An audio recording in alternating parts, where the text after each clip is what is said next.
আকাশবাণী আগরতলা স্থানীয় সংবাদ পড়ছি সুমিতা বণিক। মুখ্যমন্ত্রী অধ্যাপক ডাক্তার মানিক সাহা আজ আগরতলা নজরুল কলাক্ষেত্রে 218 জন টেট উত্তীর্ণ প্রার্থীকে শিক্ষক পদে চাকরি অফার প্রদান করবেন।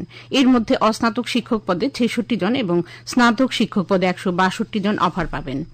আজ ত্রিপুরা মধ্যশিক্ষা পর্ষদ পরিচালিত মাধ্যমিক, উচ্চ মাধ্যমিক, মাদ্রাসা আলিম ও মাদ্রাসা ফাজিল পরীক্ষার ফল প্রকাশিত হবে।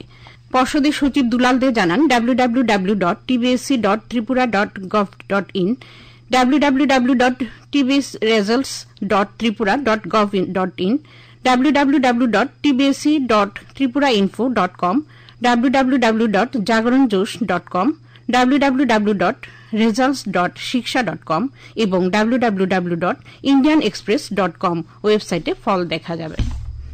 রাষ্ট্রসংঘের মহাসচিব অ্যান্টনিও গুটেরেস কাশ্মীরের পেহেলগাঁওয়ে সন্ত্রাসবাদী আক্রমণের প্রতিবাদ জানিয়ে কেন্দ্রীয় বিদেশমন্ত্রী এস জয়শঙ্করের সাথে টেলিফোনে কথা বলেন। সামাজিক যোগাযোগ মাধ্যমে বিদেশমন্ত্রী জানান, উভয় পক্ষের মধ্যে গুরুত্বের সাথে বিষয়টি নিয়ে আলোচনা হয়। বিদেশমন্ত্রী আরও জানান, ভারত ওই ঘটনার ন্যায় প্রতিষ্ঠার জন্য প্রতিশ্রুতিবদ্ধ। কৃষিমন্ত্রী রতনলাল নাথ বলেছেন, ডাল শস্য উৎপাদনে এখনো স্বয়ম্বর নয় ভারতবর্ষ। তাই প্রধানমন্ত্রী এবারের বাজেটে ডাল শস্য উৎপাদনের উপর অধিক গুরুত্ব দিয়েছেন। বিশালগড়ের রঘুনাথপুরের নোয়াপাড়ায় ডাল শস্যের ক্ষেত পরিদর্শনের পর কৃষকদের সঙ্গে মত বিনিময়ে সভায় মিলিত হওয়ার আগে সাংবাদিকদের সাথে কথা বলার সময় গতকাল সন্ধ্যায় এই কথা বলেছেন কৃষিমন্ত্রী। রাজ্যের কৃষি মহাবিদ্যালয় ও কৃষি দপ্তরের সহায়তায় এই এলাকার ৪৫ জন কৃষক প্রায় ১০০ কানি জমিতে প্রদর্শনীমূলক মুগ ও মাসকলাই ডালের চাষ শুরু করেছেন গত মার্চ মাস থেকে। কৃষিমন্ত্রী কৃষকদের ডাল ক্ষেত পরিদর্শন ও তাদের সঙ্গে মত বিনিময় করেন। এরপর মন্ত্রী রতনলাল নাথ এ অংশ নেন বিশালগড়ে ৬ দিন ব্যাপী চলা ঐতিহ্যবাহী বৈশাখী মেলার সমাপ্তি অনুষ্ঠানে। দপ্তরের উচ্চপদস্থ আধিকারিকরাও ছাড়াও মন্ত্রীর সঙ্গে ছিলেন বিশালগড় বিধানসভা কেন্দ্রের বিধায়ক সুশান্ত দেব। আজ অক্ষয় তৃতীয়া। হিন্দু শাস্ত্রমতে বিশেষ এই তিথিতে পূজাপাঠ ও নানা শুভ কাজ করা হয়। মন্দিরে মন্দিরে আজ বিশেষ পূজাপাঠের আয়োজন করা হয়। আগরতলার জগন্নাথ জিউ মন্দিরে আজ থেকে শুরু হবে ২১ দিন ব্যাপী চন্দনযাত্রা উৎসব। এছাড়া রামঠাকুর মন্দির ও আশ্রমগুলিতেও আজ বিশেষ পূজার্চনার আয়োজন করা হয়েছে। জাতীয় পঞ্চায়েতি রাজ দিবস উপলক্ষে গতকাল উত্তর ত্রিপুরা জেলার কদমতলা ব্লক স্তরে এক গুরুত্বপূর্ণ সভার আয়োজন করা হয়। কদমতলা পঞ্চায়েত সমিতির হলে সভার উদ্বোধন করেন কদমতলা পঞ্চায়েত সমিতির চেয়ারম্যান মিহির রঞ্জন নাথ। উপস্থিত ছিলেন পঞ্চায়েত সমিতির ভাইস চেয়ারম্যান বিদ্যাভূষণ দাস, কদমতলা ব্লকের ভিডিও সঞ্জীব দেবনাথ প্রমুখ।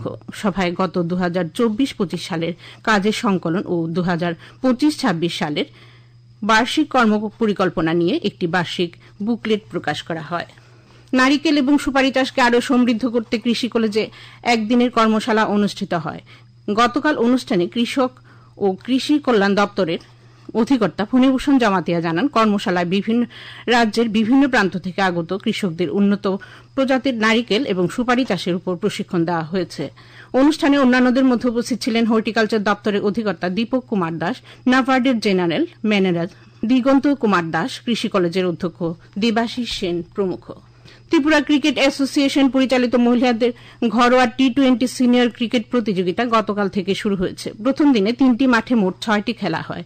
নরসিংগড়ের টিআইটি মাঠে 2টি খেলায় ব্লাড মাউথ ক্লাব 99 রানে নিউ প্লে সেন্টারকে এবং চাম্পামোড়া কোচিং সেন্টার 44 রানে ইউনাইটেড বিএসটিকে পরাজিত করে। মেলাঘরের মাঠে 2টি খেলা এগিয়ে চলো সংঘ 10 উইকেটে বিদ্যাসাগর কোচিং সেন্টারকে এবং তরুণ সংঘ কোচিং সেন্টার 10 উইকেটে কর্নেল কোচিং সেন্টারকে হারিয়ে দেয়। এছাড়া এমবিবি স্টেডিয়ামে 2টি খেলায় মোচা ক্লাব 63 রানে এডিনগর প্লে সেন্টারকে এবং ইউনাইটেড ফ্রেন্ডস 124 রানে ক্রিকেট অনুরাগী কোচিং সেন্টারকে পরাজিত করে।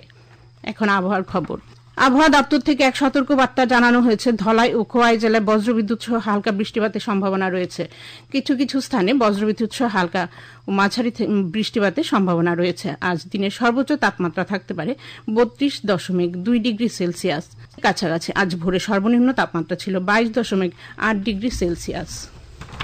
এখনকার মতো স্থানীয় সংবাদ এখানে শেষ হলো। পরবর্তী বাংলা স্থানীয় সংবাদ প্রচারিত হবে আজ সন্ধ্যা 7টা।